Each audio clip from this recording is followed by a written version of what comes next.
my top 10 Finance Uncut videos that I believe you should watch.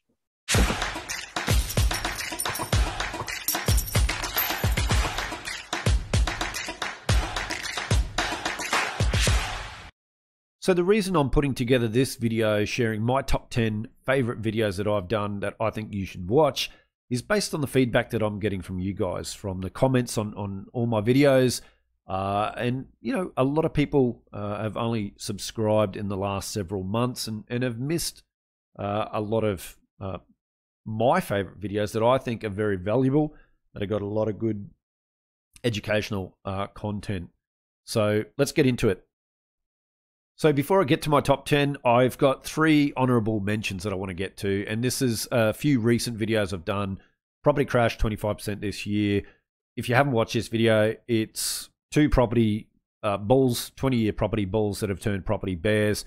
And in this video, it goes for about 45 minutes. I share a lot of information, a lot of graphs, a lot of charts, a lot of data as to why I'm bearish and why these property bulls have all of a sudden turned bearish as well. Another recent one I did, commodity super cycle. In this video, we just go through, the metals demand that is going to be needed between now and 2030, and from a fundamental value play, it's a no-brainer. And so I believe we're in a commodity super cycle and got a long way to go. So I shared some amazing charts around that. Also, I touched on Jim Rogers' Hot Commodities book, which I highly recommend you guys read if you haven't. And this video I did just talks about the changing of the monetary system, what's going on in Russia, this Zoltan talking about inside and outside money. I shared a little clip from an interview Zoltan did, and where he talks about this inside and outside money, i.e. hard money, gold and commodities, and just how the monetary system is changing. So these are 3 honorable mentions I want to share with you, only because there's some good information in there relevant to the macro situation that we're in right now. So coming in at number 10, my top 10 economic investment and trading books video. In this video, I shared my top 10 books on these 3 different subjects, so economics and investing and trading. And then at the end of the video, I gave a summary of my top picks out of those top 10 in those different categories. And so any of you guys that want to learn more about economics, want to learn more about investing and trading, in particular using options, then I definitely recommend you watch this video, and you can get my favorite books that I've read over the years, and then break it down even further into my top 3 picks in that. So what we'll do is we'll cut to a short little 2-minute clip from this video. So as a value investor, I like to trade options. So this book, The Intelligent Option Investor, Applying Value Investing to the World of Options, is brilliant, because this is kind of exactly what I do as an investor and as a trader. Now, I've done a video before, and I'll put the link in the description, about how Warren Buffett prints money and how you can too. And Warren Buffett is big on naked puts. He sells a lot of naked puts. Sells a lot of call options as well, but naked puts is his go-to strategy in the options market. And yeah, I use it to accumulate value stocks that I want to own. So definitely recommend it. So after Joel Greenblatt introduced me to Leap options, this is a book, covered calls, that's my bread and butter. Naked puts, bread and butter. Leaps, bread and butter. That's my 3 of the 4 trades that I use with options. So this is an older book, but really good introduction. Really teaches you the basics of, you know, covered calls and leaps, etc. Now I have to do a big shout out here. The Lazy Trader: Investing for Monthly Income by Neil Godwin.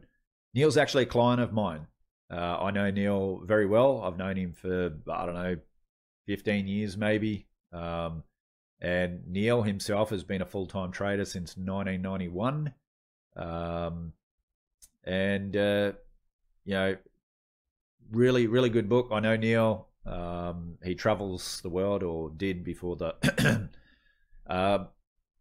just travels the world, trades options in particular for monthly income, uses spreads and whatnot. I don't. I use the basic option strategies for myself. But big shout out to Neil. Yeah, we'll have to catch up soon, mate, if you're watching this. And coming in at number 9, this video I did, Smith responsible for Marxism, ? Now, not many people watch this at all. In fact, I think I've only got about 500 views on this video. However, this is probably my most intellectual video I've ever done on this channel. And pretty much I asked the question, is Adam Smith responsible for Marxism? And did he inspire Thomas Malthus and Charles Darwin and John Maynard Keynes? So did his work impact that? What we'll do is we'll just cut to a short little clip from this video, which is just the beginning of this video where I basically discuss what I'm going to discuss in this video. So I've just finished reading Murray Rothbard's Economic Thought Before Adam Smith. It's a big book, 574 pages. And basically he has a real go at Adam Smith. One for being a plagiarist and stealing Cantion's work after meeting Turgot in France, which is where Smith began writing his Wealth of Nations. And I'm currently reading Volume 2, Classical Economics, and so far he blames Adam Smith for also influencing Thomas Malthus. For those of you who don't know of the Malthusian trap, it argues the economy can't support a growing population, which also influenced Charles Darwin and followers of population control, which is very interesting or modern conversation that's happening around the world at the moment. Definitely some people that support I can't even say. Anyway, but however, the interesting thing is Malthus actually later recanted his position after the Industrial Revolution. However, like many thinkers, economists, philosophers at the time, when they put stuff out there that's incorrect, sometimes it's too late. Damage is done. Also, Malthus had an impact or an influence on John Maynard Keynes, especially around the demand-supply mismatch or gluts, so to speak. And obviously then that influenced Keynes, and we've since then we've got this massive government intervention. Also, Rothbard blames Smith in particular, his labour theory of value, which, folks, has proven to be incorrect. So those of you who do like the classical economic school of thought, we'll come to that in a sec. I'll touch on that in a sec, and how and why that has been proven to be incorrect.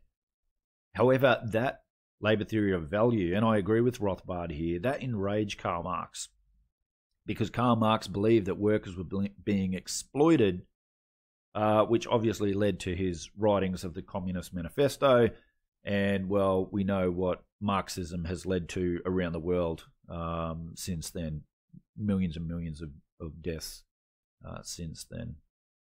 And coming in at number 8 is Inflation Explained. This was one of my very first videos I did on this channel, which you'll be able to tell in a second when we cut to a clip.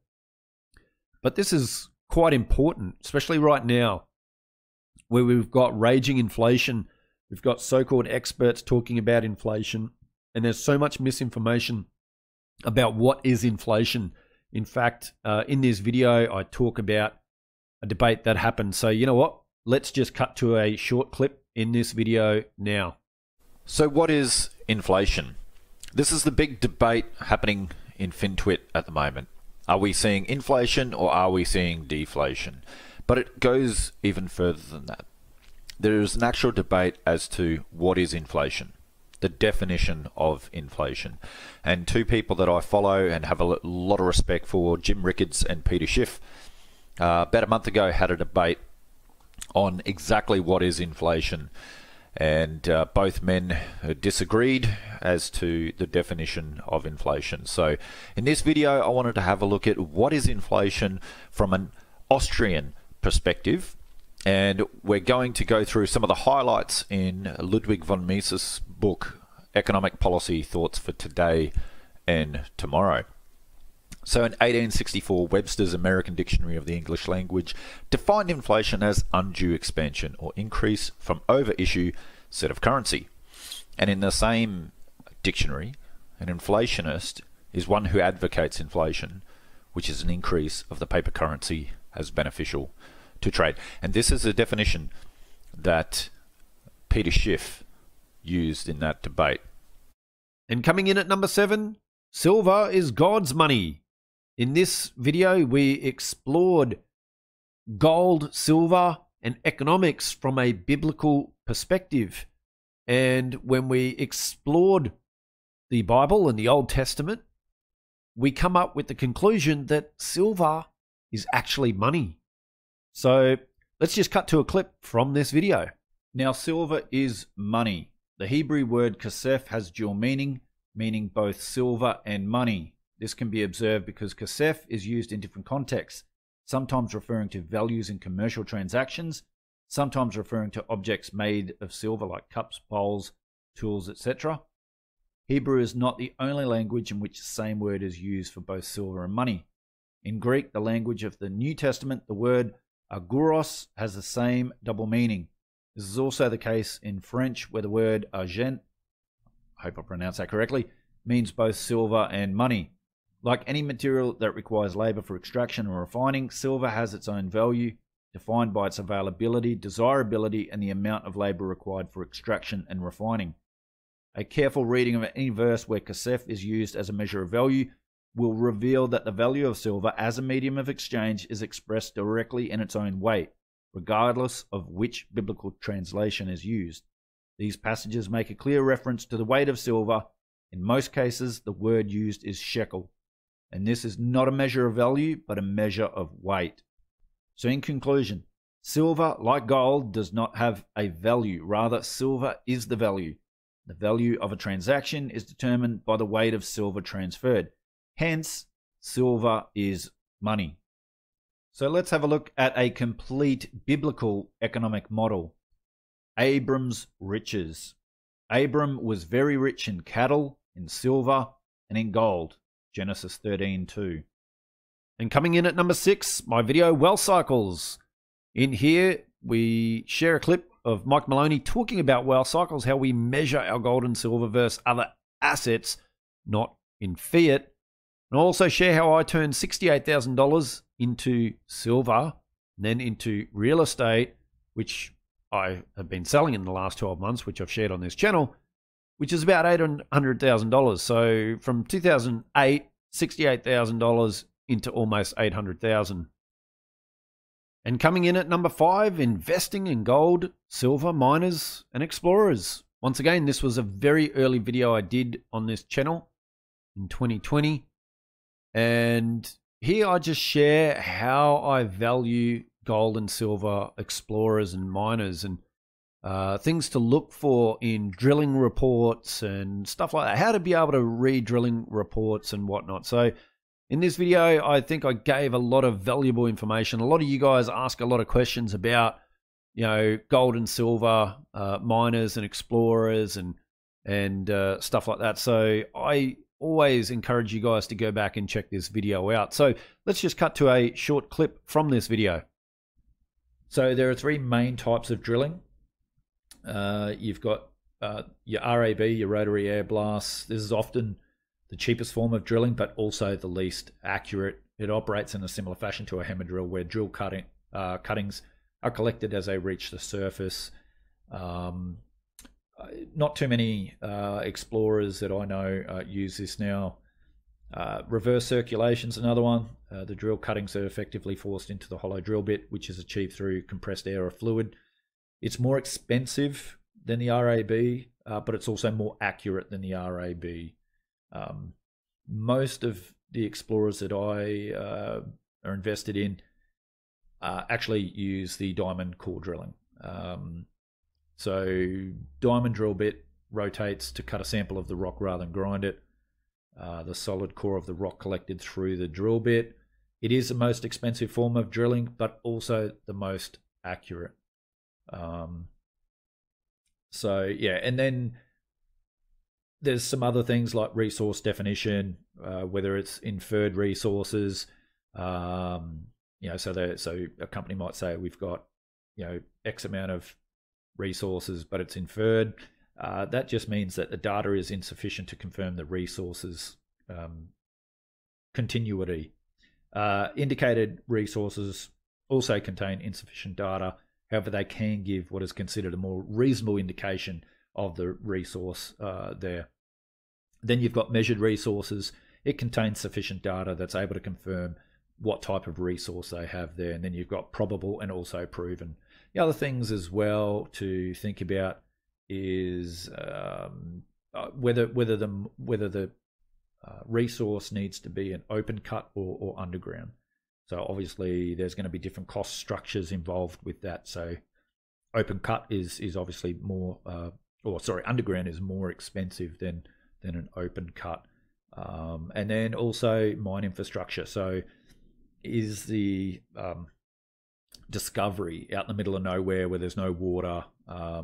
So then the company will need to develop roads, water, power supplies, even living quarters and stuff like that. Maybe an airstrip or something nearby. So there's those sorts of things to look at as well. So yeah, hopefully that gives you a bit of an understanding of what to look for in a gold miner and a gold explorer. Definitely check out Shay Russell's video. I'll put a link in the description below. Very well worth your 20-25 minutes watching that as well. And just missing out on the top 3 is Crisis Investing Gold and Silver. One of my favorite videos, but I just couldn't squeeze it into my top 3. It was close. In this video, I talk about Doug Casey's book, Crisis Investing, and how it had such a big impact on my investment career. And once again, just it helped me learn so much about the whole gold, silver, and commodity market, how to invest in the miners and explorers and whatnot. And towards the end of this video, I share my own experience of getting a 25 bagger on a gold explorer, Chalice Metals. So let's just cut to a short little clip from this video. So the first gold nugget in Doug Casey's Crisis Investing book is his 10 by 10 approach. So this is 10 investments or 10 sectors with 10% each. So these are unrelated investments, so not 10 junior miners. They also have to have the potential to increase 10x in value and invest over the business cycle, which lasts between 5 to 10 years. So peak to peak and trough to trough. So average holding time would be 2.5 to 5 years. That is from trough to peak. So what you're trying to do is buy when things have bottomed out, when things are out of favor, like the precious metals market is right now, and hold it for 2.5 to 5 years to its peak. So basically investing over the business cycle. Now, this approach does not lend itself to investment vehicles like mutual funds or, in Australia, managed funds or popular large cap stocks. Okay, so it relies on volatility, low cap, relatively unknown stocks. So, they're the stocks that I play in as well.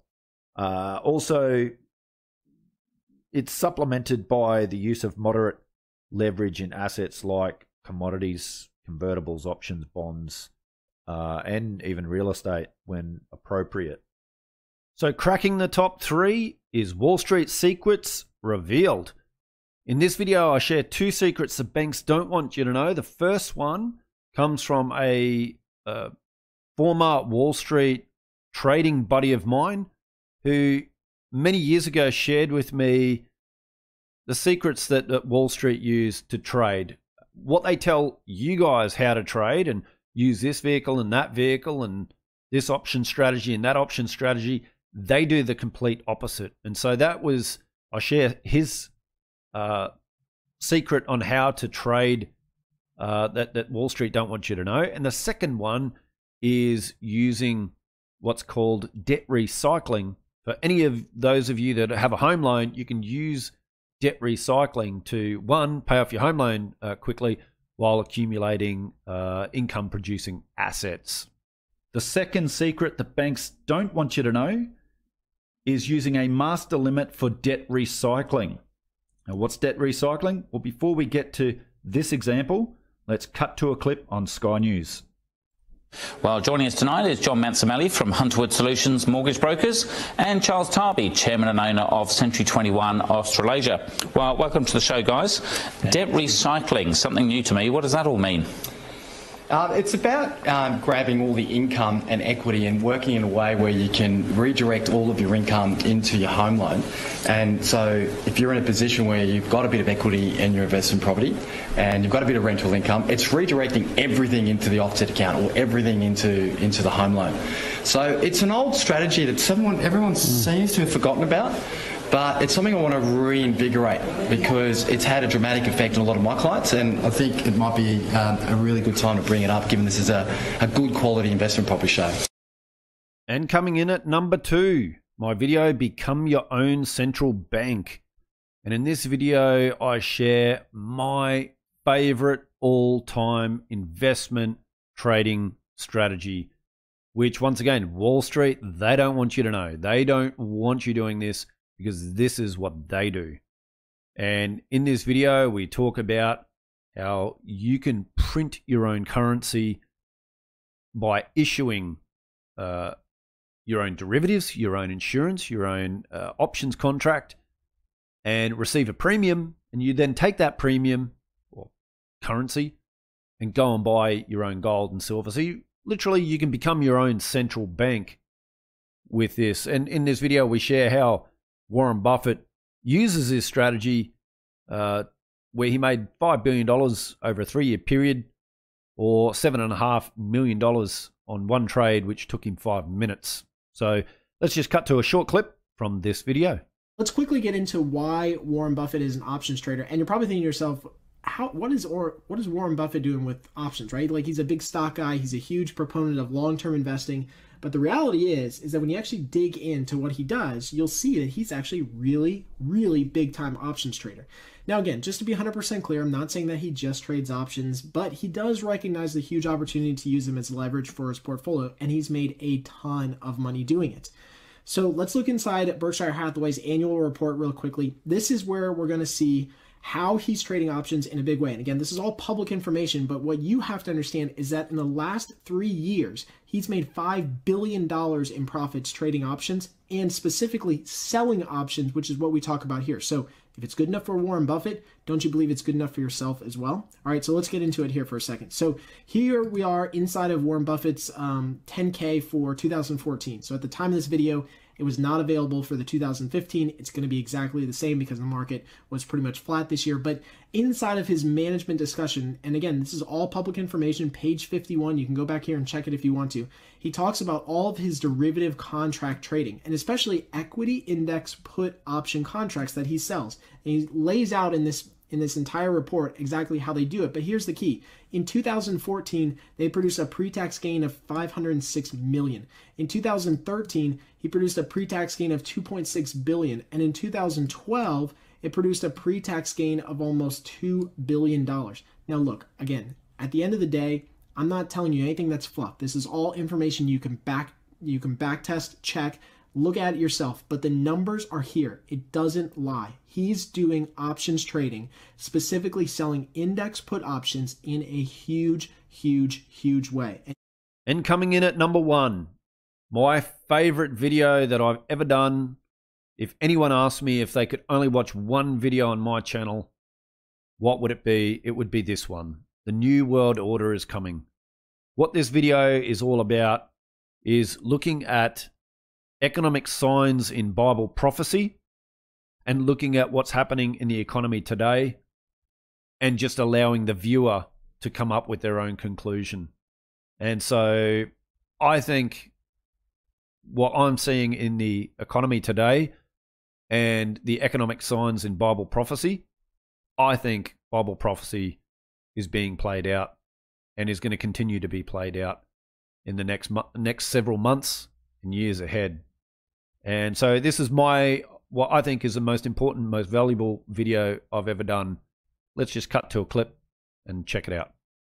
Only time will tell how lasting these changes will be. But I think we know that we're not simply going back to the economy we had before the pandemic, but it'll take time to see exactly what the changes will be. And we know that at the Fed, we need to watch carefully as the economy continues to get through the pandemic and try to understand the ways that the economy has changed and what the implications are for our policy.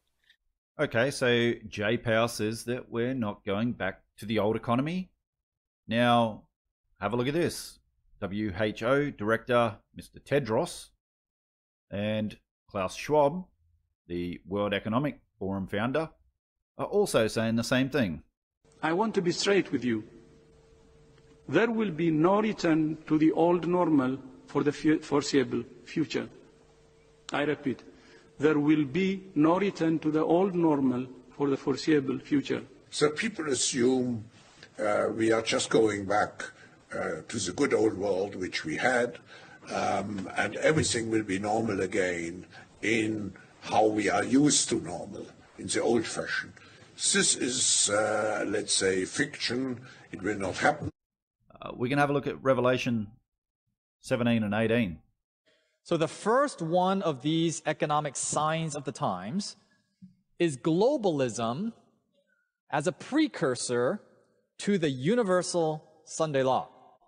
Number two, natural disasters create economic and political consequences. Sign number three, inflation. Prophecy as having inflation, very high inflation in the end times.